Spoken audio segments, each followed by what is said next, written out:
All right. Turn on those lights, please. Okay. And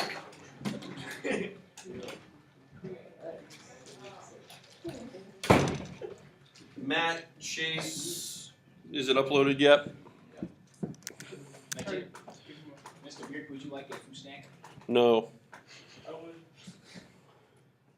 I appreciate the offer, though, Evan. Beautiful. Okay. Thank you, Matt. All right, so close the Chromebooks. Not a good idea to do that. Okay, so this is our agenda for today. All right. Did you submit your assignment for Introduction to North Africa? I did not see it. Oh, I haven't done the assignment yet. I just did the Go do it. Okay. Got to do it before you do the next part. Okay, hey, I'm recording this class, so tonight, listen to it, okay, and then take notes on it, so I know that you listened to it, and then send that to me through Academy Central. Awesome. Thank you so much. We are going to learn how to read a military map today. Yay! That's what I'm talking about.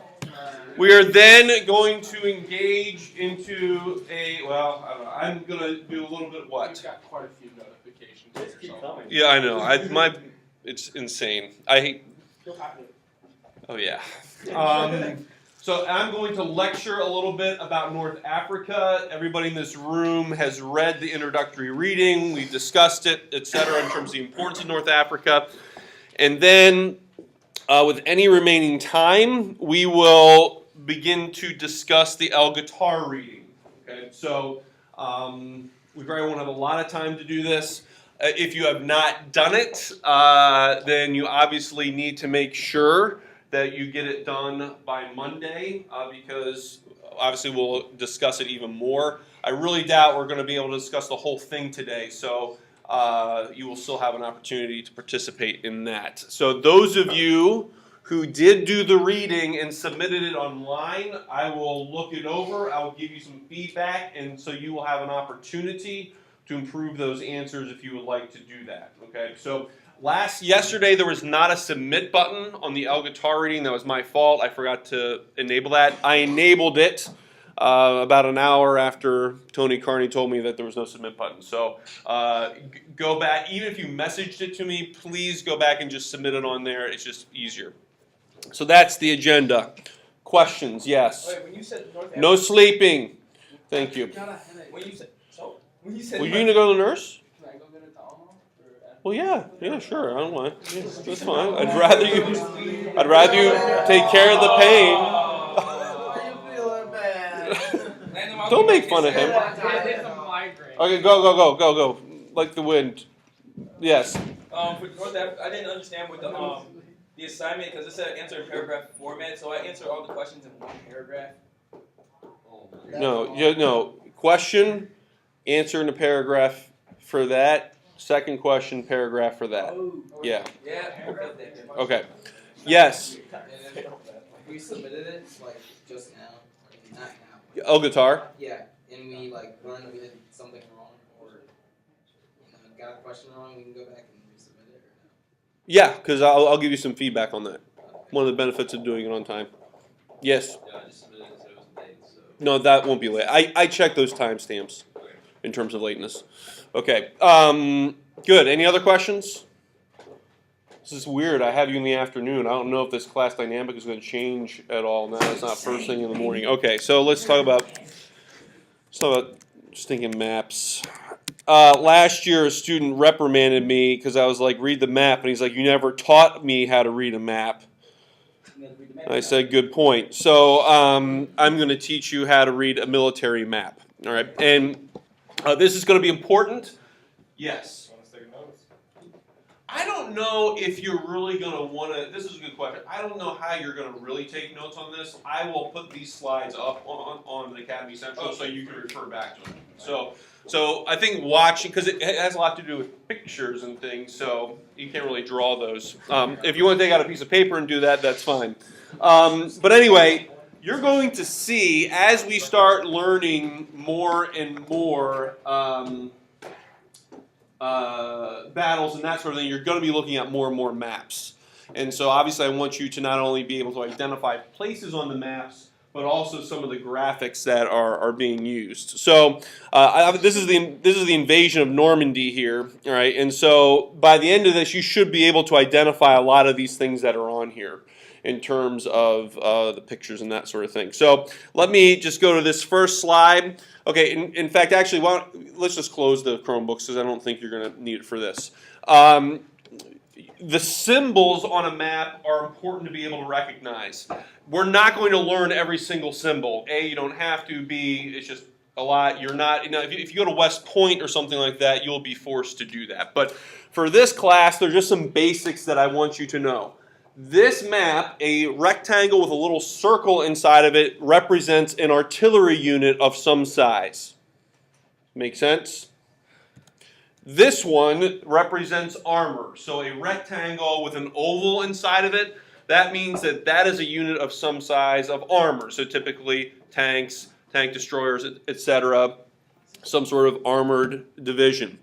A rectangle with an X in it represents infantry. Okay, so straight up, those are the symbols. Airborne is the X with little wings in it. They're actually usually a little bit curvier than that. But this makes sense, right? Airborne troops are infantry, just they come in through the air. That's why they put little wings in an infantry symbol. Questions on that? Yes?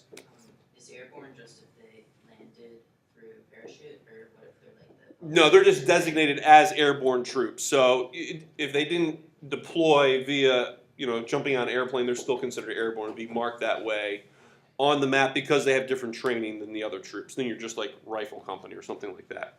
Yes, Tony. Airborne is like, it's just infantry, it's not like planes.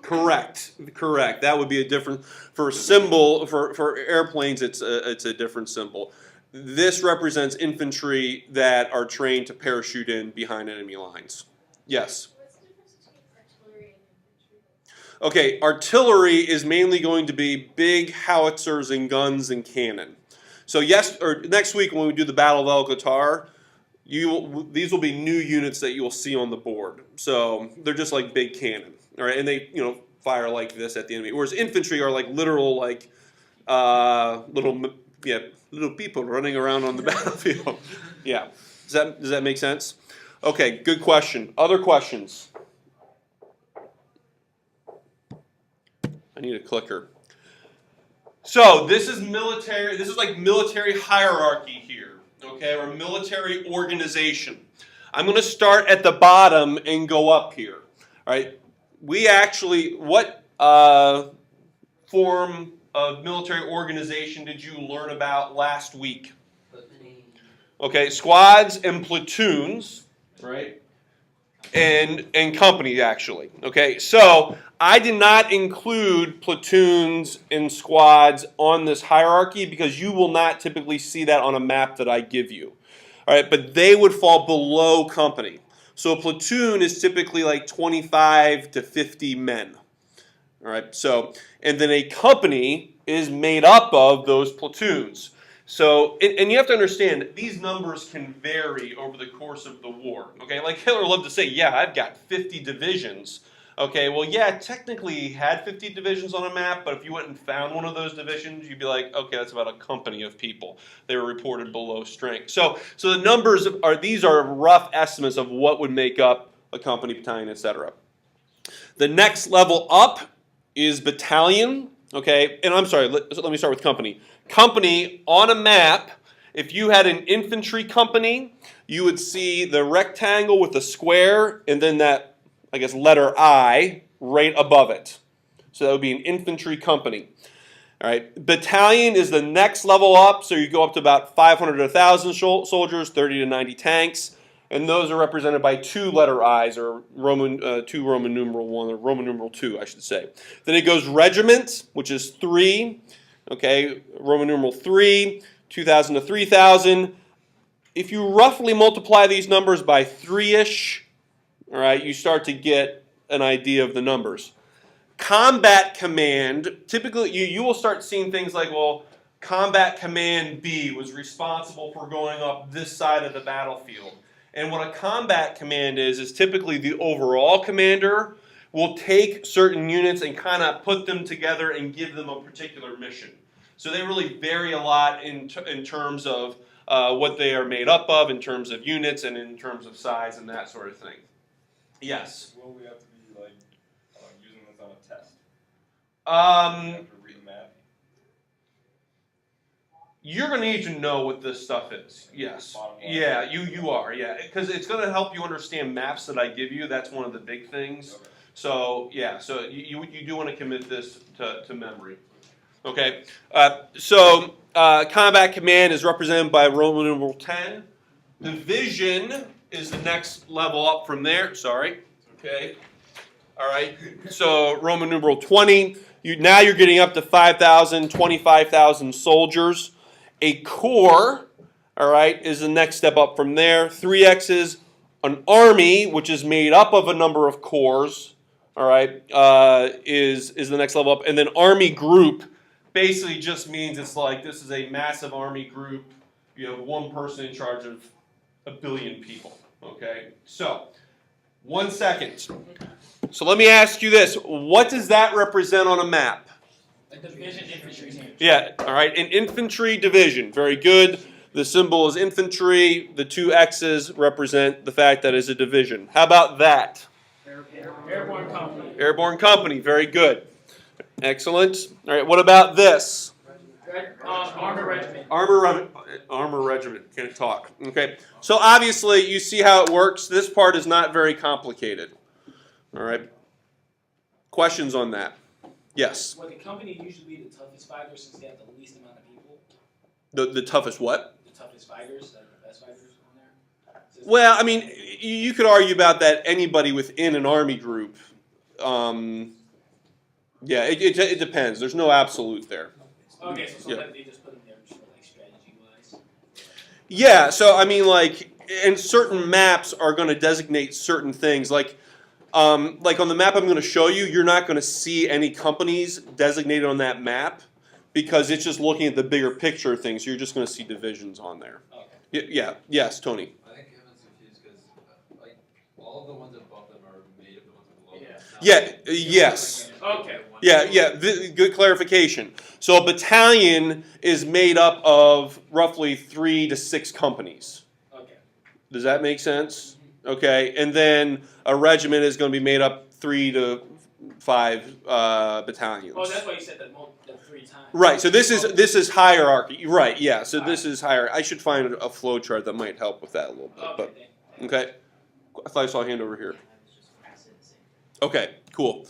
All right. Now this is the thing. You see some of these symbols on the map, but then they have numbers and things next to them to designate where they are from. So, like, for example, you might be looking at a map and there might be 3 different divisions on there. So if you just had, the X with, the division symbology 3 times on there, it's not as informative. So typically, okay, so like, for example here, what is this? This is a infantry division. Very good, okay? So the number 1 there represents the fact that this is the 1st Infantry Division. Okay, to bless you. That's the 1st Infantry Division. All right, which is actually, when we look at the Battle of El Qatar, if you're the American side, you are running the 1st Infantry Division. Okay, its nickname is the Big Red One. You've been to Cantini. That museum is all about the 1st Infantry Division. All right, right here. What do you notice about this symbol that is a little bit different? That's a tail. Has a little bit of a tail. It's almost like a flag. All right. This is the command post where the command post of the 1st Infantry Division was located. All right, on the map. So it's like a little flag, like I'm your commander. All right. Makes sense. Okay. Next one. All right. This gets a little bit more involved. All right. So don't look at the numbers on the side. All right, what is this particular unit, Tony? No, I have a question about the flag one. Yeah, sure. Like, would they actually be in like the bottom of the flag or like in the middle of the square? Like where would they legitimately like be located within? typically when I've seen on maps, it's like the bottom of the tail of the flag is roughly where they were located. And again, when you're looking at maps, they're somewhat approximations, but yeah, good question. So don't look, just look at this. What airborne company, all right? So now we're going to read from left to right. This is Able Company, or Company A, all right? What's the next level up for a company? Regiment, all right? So this is Company A of the 2nd Regiment of Battalion 506. You following me? Okay. All right. Okay. So, oops, wrong way. Nope. Yes. Oh, for the love of all things holy. We're losing them. Okay. So one easy way to remember these first few parts. Don't worry about combat command right now. So, well, please would be platoon. Please come back right. What should I do for that division? D word. Dummy. That's not. Please come back right. Anyway, come back right now. All right, is how you can remember these a little bit more. I don't know. You think of a better one, Samuel. Come back right now, Danny. Come back right now, Danny. Do we have a Danny? Yeah. Come back right now, Danny Cortez. All right, good. All right, fine. Come back right now, Danny Cortez. All right, all right. So remember, okay, like we were saying earlier, a battalion is made up of various companies. Okay, like when we watch Band of Brothers, right? They're gonna be like, we're Easy Company, right? You know, the 506th. Okay, well, the 506th Regiment, or excuse me, battalion, there was Able Company, B Company, C Company, D Company, E Company. Those companies make up the regiment. Not wrong. Battalion. Okay, you're mixing me up now. They make up the battalion, okay, and then the regiment is made up of several battalions. Okay, so going back to this here, all right, this symbol, right? So this is an infantry, or this is an airborne company. What this symbol is telling you is that this is A Company, and it's also telling you that this A Company is part of 2nd Battalion, which is part of the 506 Regiment. Okay, is what that symbol is saying. So it kind of goes from low to high in the hierarchy. Yes? Is it Able Company? So they don't use like Alpha, Bravo, stuff? At least in World War II, it was Able Company. Yeah. How about this one? So it's a 4. So it's the 4th. Wait, start with the symbol itself. What kind of? Armored battalion. This is armored battalion. Very good. Okay, so it's an armored. So this is the 4th Armored Battalion. Very good. All right. Matt, Chase, are you following me right now? Of the 295th Regiment. Very good. All right. Yeah, so because remember, it's starting at the battalion level. See, this is fun. Okay, it's starting at the battalion level. So the number on the right-hand side is going to refer back up to its parent organization, basically. Its parent unit.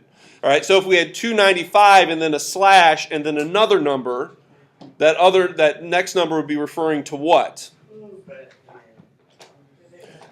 Actually, it's division.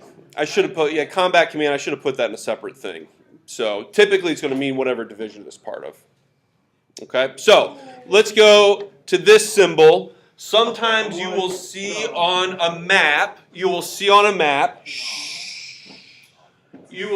line, okay, like this, and then you will see 506, and you will see 502. All right, that is a dividing line, a border line between the two what? Divisions. Battalions. Very good. You see the number 2 there. So this represents battalion. Okay, 506, 502. So how do they count that, like the 506 and 502 and all that? In terms of why they number things the way they do, don't ask me that question because I have no idea. It's extremely random. So it's not like Camden, you looked really upset and frustrated or something right now. Are you paying attention to this? I am. I'm so tired. I am so tired. I feel your pain as well. But you got to pay attention to this mess. I got you. So Okay? it's not like there's 500 battalions. Correct. Exact. Thank you. This is a That's great why I question. thought it. This is not saying there's 506 battalions on there. That would be a lot of battalions. All right. It's saying it is the 506th battalion. So there's Is- 506 It's specific probably, battalions. it's but not probably people. the 6th battalion. No, Well, it varies. Question, Tony. Is that line like between like is that line between like factions? That line is designating a border between the area of operations on a map. So, yeah, it'll be swinging. So, like, for example, a general, think about this. Luis, all right? Luis is the 502nd, okay? All right? Cam is the 506. I'm going to say to Cam, you go over here and attack. All right, Luis, you attack here. So I'm going to give them maps. No, come on. All right. So I'm going to give you guys maps. So, wait, where are you supposed to go? Over here. So when Camden's over here, you can look at the map and you say, okay, here's my area of operations. Here's the border within I'm supposed to work. Because I don't want him and Luis crossing over. Bad things happen. You don't meet your objectives. You shoot each other. It's bad news bears. Okay, so those borders are important. Okay, what about this? This is designating a border between what and what? Division, yeah. No. Oh, yes, division. Okay, so first division is right here. And how do we know it was divisions? Danny. The XX. The XX. Very good. First division and 29th division. Okay, so let's look at a real map. Wait, but that doesn't mean that there's 29 divisions there? Correct. Yes. Why do they do that? Okay. Why would we do that? Okay, so let's look at this map. Okay. So what is 3 X's? Company. No, it's a core. Core. Okay? So we're looking right now. Question. Is the core like the Marine Corps? No, that's like a measure of how big something is. Okay? So we are now looking at a map of Omaha Beach. How many of you know about D-Day? All right? So there's tens of thousands of people being deployed in this invasion. So maps are pretty important because we want everybody to go to the right spot. All right? So, okay, when you look at this map, let's first look at how it's sectioned off. All right? So here's a line right here. Okay? Here's a line right here. You said it would always be squiggly. It's swervy. Okay? So we have a line right here. Okay? So this is designating a line between two what? Armies. It's Corps. 3. So it's corps. Remember, it goes corps, army group. Okay? So this is the border between a corps, two corps here. This is a dividing line, yes, between two armies. Okay? Because it's 4 X's. This is a dividing line between 2 corps. Very good. All right. So what is the name? Who's in charge of this army group, do you think? Montgomery. General Bernard Montgomery is in charge of this. All right, it's an army group made up of 2 armies. What are the 2 armies? Britain and U.S. It's 1st and 2nd armies. Okay. Right, good. The BR here in this case is representing British. Who's in charge of the 2nd army? Dempsey. Dempsey. How about the 1st? Bradley. Very good, we're reading well. So, you'll notice the 1st army, okay, under the command of Bradley is divided up into how many corps? 2. So this dividing line is dividing between which 2 corps? Crowell and Collins. Growl and Collins. Okay, let's look. That's the commanders. What we would say what? It would be the 7th Corps and 5th Corps. Okay. Then the 5th. Let's just look at 5th. So obviously, if you're part of 5th Corps, you should not be going over here, and vice versa. And if you're in part of 7th Corps and you're landing on Juno Beach, okay, you've got some real problems. Okay? Are you following so far what I'm talking about? Yes. The X's within the box are Infantry. no. I mean like right under Oh, right here, yeah, so this would be, Those are- this would be the name of the group, because, So it's not, you- it has nothing to do with. yeah, that has nothing to do with the unit, because this corps is made up of infantry and armor. See what I'm saying? So you can't really designate that within the box. Good question. Yes. And also, what with the ones above the box? That's what it is. Yeah, that's the Yeah, I'm level. talking like for the first, it says 4 X's, but Right. underneath it only has 3. Yeah, so these two corps make up the first army. I mean, Okay? And then this corps is made up of these 4 divisions. I'm just trying because I see in the line has like 3 X's, like it has 3 X's there. Yeah. No, not that one. No, not that one. I'm The talking line. about the line. This. Yeah.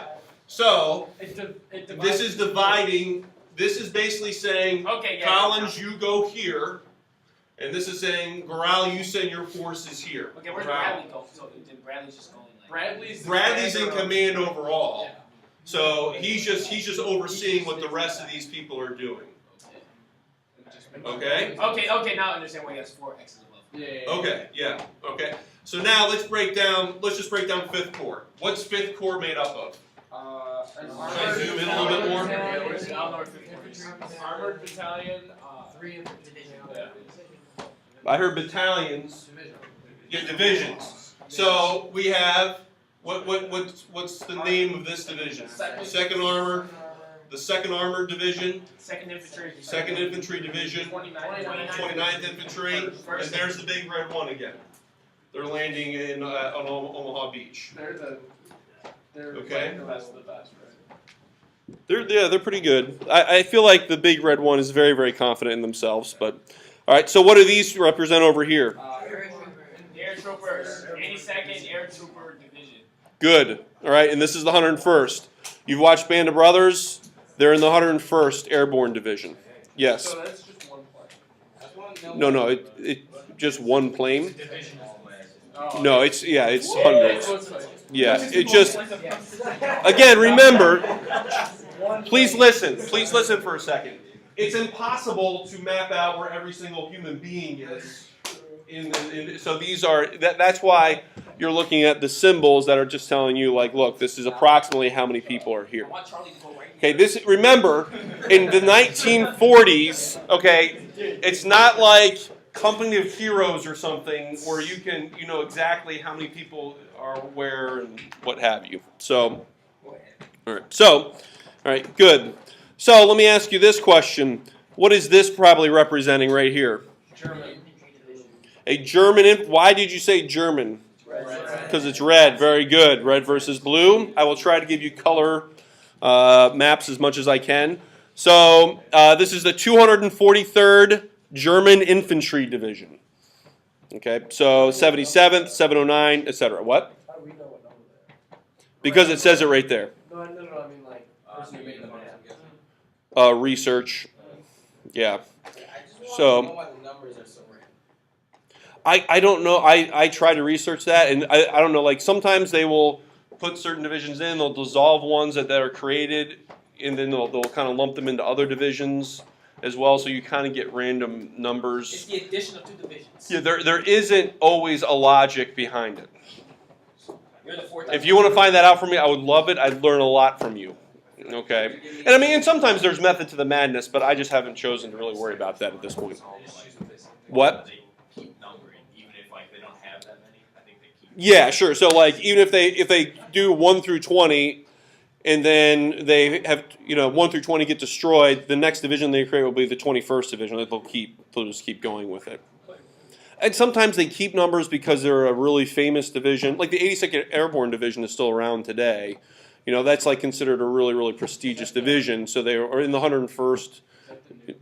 The 80, whatever, the 82nd. The 82nd All-Americans is what their nickname is. Yeah. Is that the guys that nuked? Newt? I'm sorry. He's asking who the people who No. No. Okay, yes. What's the difference from like the map from 1944 to like now? In terms of kind of the symbols they use, Yeah. they're actually very similar. Yeah. Now, armies have gotten more complex, so there's a lot more symbols. So, but when I was doing the research, when you compare the World War maps to really, it's like a NATO symbology that they use. There's still a lot of similarities. So, but organizations change a little bit, like even between nations as well. Like for example, brigades. You'd find those like in the British military, but not in American military. So, in American military used to have brigades, but that was a long time ago. Yes. With battalions and like groups of soldiers, would they just be random soldiers that were drafted, or would they actually pick and choose the stronger ones? It depends. So, I mean, sometimes you would have volunteers. Like for the airborne, they were typically volunteers. But if you get into regular infantry divisions, those typically would have draftees in there. So it kind of depends on the situation. But certain divisions developed reputations as better fighting organizations, and so they would be used in tougher battles sometimes. But then of course, when you get towards the end of the war, it's just like, okay, who's available? Because people are running out of men. It's like, seriously, yeah. So the U.S. started running that at the end of the war. That's one reason why the Battle of the Bulge, initially Germans had some success, because they were running up against some totally green divisions that had never seen combat before, which had to be kind of scary for them. Yes? One thing I'm kind of lost on, I get like they stand for different things, but is it showing like where all like the artillery and infantry is like coming from on D-Day, like where it started, or like? Right. So this is like the start. This is basically the start of D-Day. All the directions they Yeah. go. So this is a great question. Okay, so when you look at a map, so if we look up here, right, the invasion and operations, June 6th through 12th of June 1944. So this is actually showing different phases of the invasion. This isn't just June 6th, it's also June 7th, June 8th, June 9th, June 10th. So basically, by June 12th, how far had we pushed the Germans back? Pretty far, way down there. Okay. Yeah, well, hold up for a second. What is the scale? What's miles? Right up here, right? So the deepest might be a little over 20 miles right here. Okay, this is only maybe 5 miles in. So actually by June 12th, we hadn't pushed them that far back, although we had gained a foothold. All right, so but if you look more closely, all right, so like the 9th Infantry Division, they didn't come in until June 10th because it says 10 through 13 on June. So the armored division didn't come in until the 13th. Right. Yep. Well, 10th through the 13th was their time of operations. Exactly. So, and again, you can kind of see here. So this, and a lot of times maps will have their own unique key. Like the El Guitar ones that I gave you, there are certain things on symbology on those maps that aren't on here that you just have to pay attention to. And some of it's kind of logical. It's like, okay, this is a blue dotted line that goes to here and it has a 29 next to it. Okay? Or I'm sorry, actually, yeah, so the 29th would be here. All right? And they were operating over in this area right here. Okay? Same thing here is the 2nd Infantry Division. So a lot of time these arrows will have dates with it, so okay, about what time of the operation that particular movement occurred. Okay. That's in the north of France, right? Yeah. So that's in the north of France. Yep. So England's like right. It's like right up there. Okay. So France kind of goes like that. Yes. I'm just wondering why the SS has an armored core, because usually it's sort of infantry and armor. Like, why? Well, remember, and even though it's like armored, it could be armored infantry that go with that. So that mechanized infantry. And remember, like, stuff gets wacky in war. I mean, you sometimes you have a general that's like, hey, I don't care what unit you're with, you're going over here right now. Yeah. Yes. I'm not sure if you like got this yet, but like when you say battalion, like I know it's one of the symbols, but like what does that mean? So basically you have, it's just the next level up in organization. So you have a company, all right, and then come back, all right, a battalion is made up of like 3 to 6 companies. Oh. Okay, and so yes.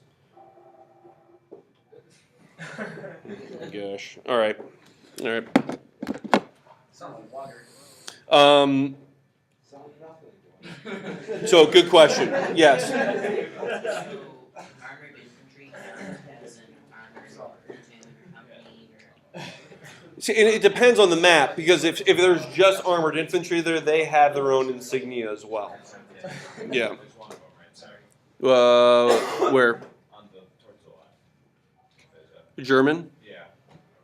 It's like 17. Oh yeah. Why can't I see it? Oh, right here. Yeah. So yeah. So that's armored infantry right there. Yep. Which is a combination of the X and the circle. Good. Yes. Yes. Quickly, I'm about to transition to new material. Okay. Phones away, please. Okay. Unless you're looking up like symbology on military hierarchy. Okay. Can I go to the bathroom? Quickly, yes. I mean, we have. Yeah. Go ahead. Okay. So we'll revisit this. I want to at least introduce this to you as you are reading El-Guitar. Have read El-Guitar, and a lot of you haven't. So, but we'll come back to this.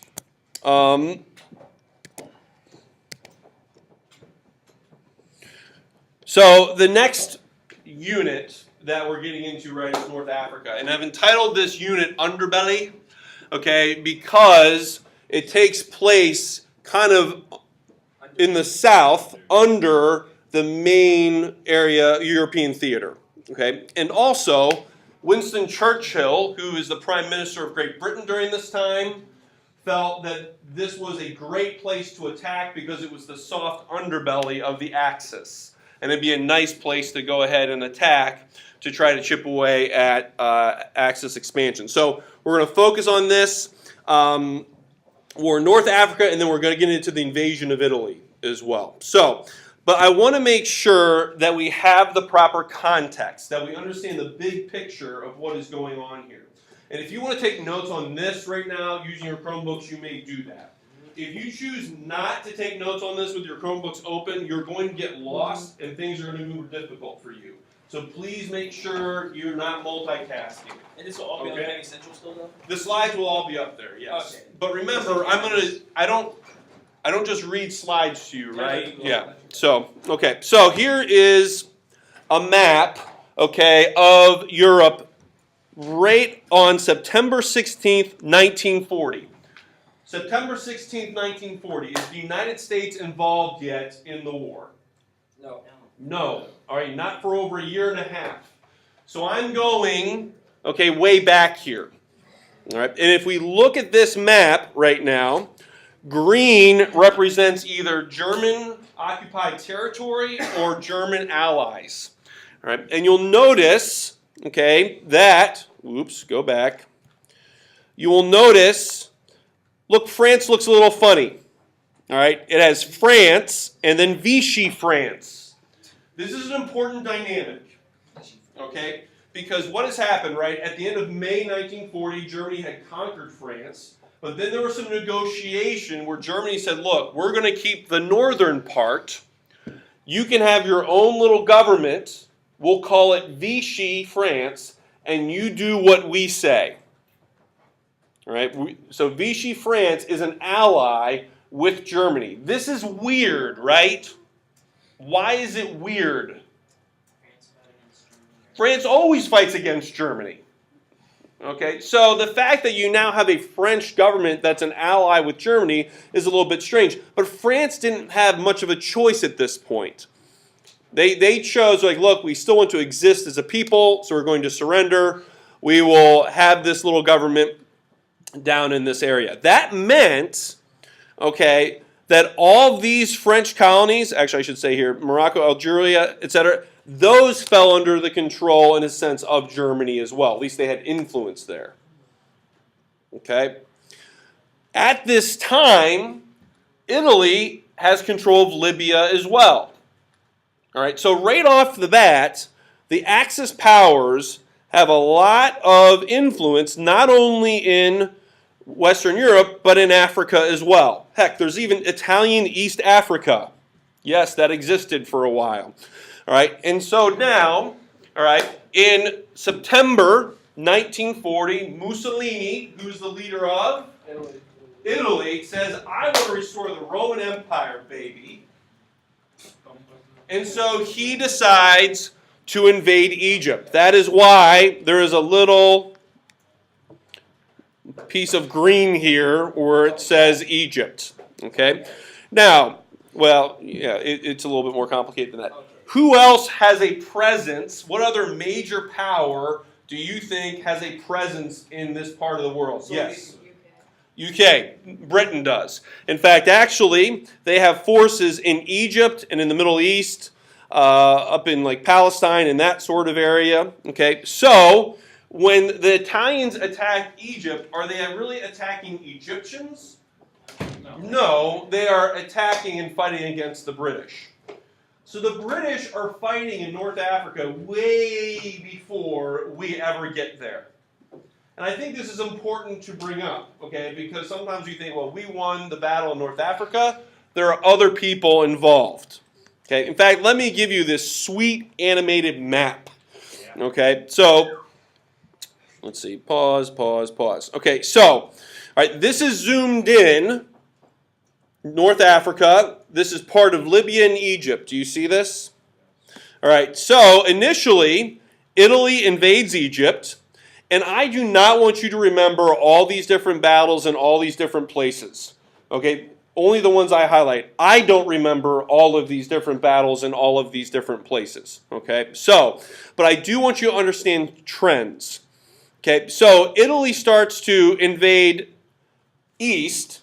They're stopped really pretty quickly by the British. And then the British push them all the way back to El Agahila. And I'm sure I said that exactly right. All right. So the British are very successful in doing that. However, who do you think is going to come to the rescue of the Italians? Germany. Germany is. Okay. I can almost see Hitler rolling his eyes saying, for the love, Mussolini needs help. Mussolini is also getting creamed in Greece as well at this time. He's like, I'm going to also attack Greece, which Hitler's like, why too late. Okay, so Hitler says, okay, we have to prevent British expansion and influence into Africa. So he sends in Erwin Rommel, okay, to push back. You want to know who General Erwin Rommel is, right? He is the Desert Fox. He is considered a great German general at this time. So let's see how successful Rommel is. Oh my goodness, yes. All right, that's pretty good. Pushes them all the way back to Bardia, Salem. Okay, but what do you notice right now about this map? Is Erwin Rommel German? Yes, he is German. Okay, what do you notice as far back as he pushed the British back east? What's the problem? Tobruk. Okay, I think there's New Zealanders or somebody here who actually, was it Australians? Who are at Tobruk, and they hold tight. All right, and this is a thorn in the side of Rommel. Okay. Why do you think why is this such a little space, such a big deal? Yeah, because you can bring in supplies and ships here, all right, and you have someone literally, attacking your flank here eventually. So this was a real problem, for Rommel. And so he goes very, very fast. He's an extremely aggressive commander. He loves to gamble. He loves to be assertive. Sometimes he goes a little bit too fast, and he overextends supply lines. Okay, and keep in mind, okay, this is March 1941. Where else is Germany going to attack shortly? The Soviet Union. Hitler is obsessed with the Soviet Union. All right, he wants to destroy the Soviet. He wants to take over the Soviet Union. So this is going to start happening while Rommel is in North Africa. And who do you think Hitler is going to want to have success? Like, who's he going to favor? No, he's actually going to favor the Soviet Union invasion. That's a more direct threat to Germany, right? They border each other. Okay, so this is one reason why Rommel struggles at certain points in North Africa. These are all very important things that I'm saying to you. All right, so the British are able to push back the Germans. All right, it's going to go back and forth. until we get again to El Agahila, all right? And then, oh my goodness, he goes back to the right. And oh, okay, well, Rommel goes really far back to the right. He's really able to push the Germans way back to eastern Egypt at El Alamein. But again, Rommel runs into supply issues. Remember, the British Navy is extremely effective in the Mediterranean, right? So they are able to destroy German resupply, okay? And because of the inability to get supplies consistently, both either they're intercepted or Hitler feels they should be used elsewhere, okay, Rommel finds himself in a situation where he can't go any further. And the British counterattack at El Alamein, you should know El Alamein, How you spell that? okay? E-L space A-L A-M-E-I-N. There's actually 2 battles of El Alamein. The first one stops the Axis, the Germans. The second one sends them way back. Whoop. Yep. Okay. Oop, he what? Okay. So the Battle of El Alamein is on that map there. Does that make sense? Well, this is like remember, watch the map. Okay, going back. Remember, the British initially push the Italians back, then Rommel counterattacks. All right, look how far he gets. He's the green. He gets all the way to El Alamein, but the British manage to stop him there. Not only do they stop him there, watch the map. It's crazy cool. Look at it. The British start to push him way back, lower right-hand corner. All right, El Alamein. So El Alamein is important because it stops the Germans, and then the British are able to start pushing them back. Oh, I like how it has the commentary on the bombs. Yes. Just go to the BBC website. They have this here. This is where I pulled it from. Are you guys with me so far? Okay. So, as the British start to push back the Germans, we're going to zoom out here on the map a little bit. Stop typing and just look up at my screen. All right. So if we look, now we've zoomed back out. All right. Right. So El Alamein is way over here. Remember, that map we were just looking at was just this section here. So we've zoomed out, Casablanca, great movie, love the movie, okay. So now, around this same time, who is going to come into North Africa? The United States, right, exactly. So that's why these little funky triangles start landing everywhere, okay. So we land, okay, in these areas. Casablanca is one. We attempt to land around Algiers. Oran is we try to land here as well, but that's an absolute disaster.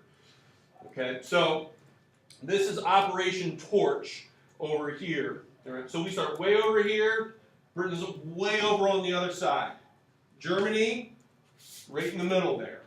Okay, so this is what happened. You'll notice the Germans start to get squished, and that is a technical historical term. Squished. Thank you for the giggles. Okay, so now the Germans anticipate this. So notice where are the red triangles landing? Where are they landing? Stop the Americans. Right, so they're landing in Tunisia, and they primarily come in through the port of Tunis. All right, so you need to understand these places. All right, so we start pushing from west to east. The British start pushing from east to west. Okay, although there are some British units with us out west. So you can see here, the idea is that we want to try to defeat the Germans in North Africa and kick them completely out of North Africa.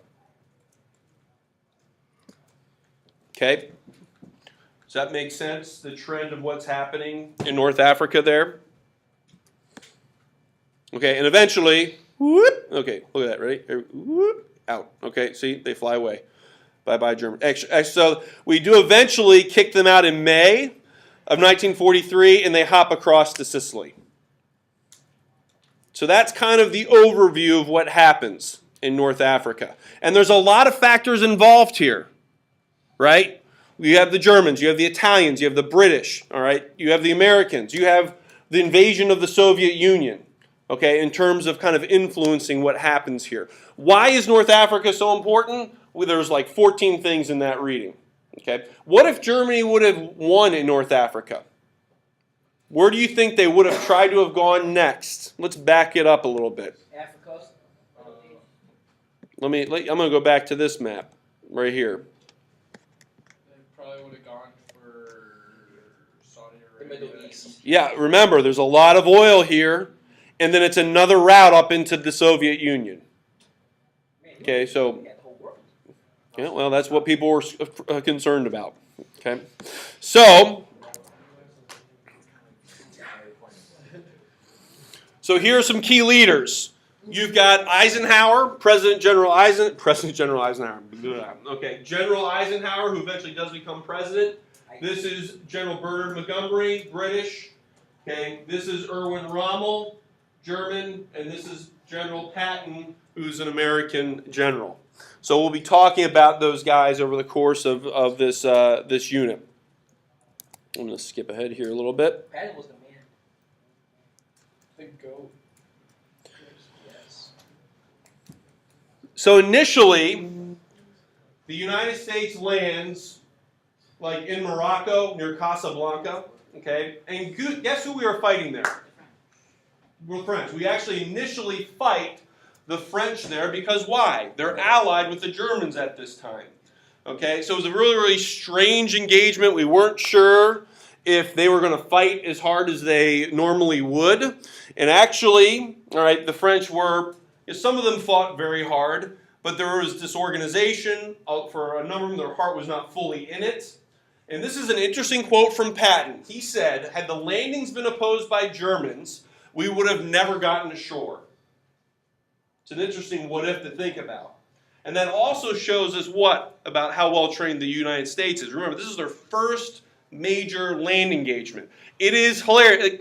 There was one engagement, American soldiers, they were dumping mortar shells onto a fort, a French-occupied fort, while a platoon leader shouted rendezvous over and over in the conviction that surrender. Like he was trying to get these French to surrender. He's like, rendezvous, rendezvous. What does rendezvous mean in French? Yeah, let's get together. They're like, hey, what's up? So it was like just everything from that to like logistics were a mess. Like they were able to unpack, I don't know, like toilet paper before they could get to bullets because stuff wasn't packed right on the ships. Okay, there was major disorganization because Pat was like, I don't care, I just want to go kill Germans. And he didn't pay attention to logistics. Okay, people hadn't been under fire before. But because we were fighting kind of an inexperienced enemy that wasn't really into it, we were able to get to shore and start pushing towards where the Germans really were. Yes. Why wouldn't they just start fighting with the U.S.? Well, eventually they do. And actually, there's all sorts of politics involved there. We actually General Mark Clark actually went, before we invaded, he was like on this like super secret mission. It was like total like James Bond style, like met up with one of the French Vichy commanders and said, look, are you going to fight with us or not? And he was like, yeah, sure, we'll do that. And then we got ashore and they fought against us because it just kept going back and forth in terms of who was really in control of French forces. So I thought it was on the other hand. Yes? And you just have to keep in mind, even though the Monty and the British look like total snits, saying like the Americans are worthless and stuff in the reading, they kind of weren't the most useful ever at the beginning. Right. So it was pretty much a carry. Yeah. So we'll talk about that on Monday, actually. So the bell's about to ring. This is a good place to stop.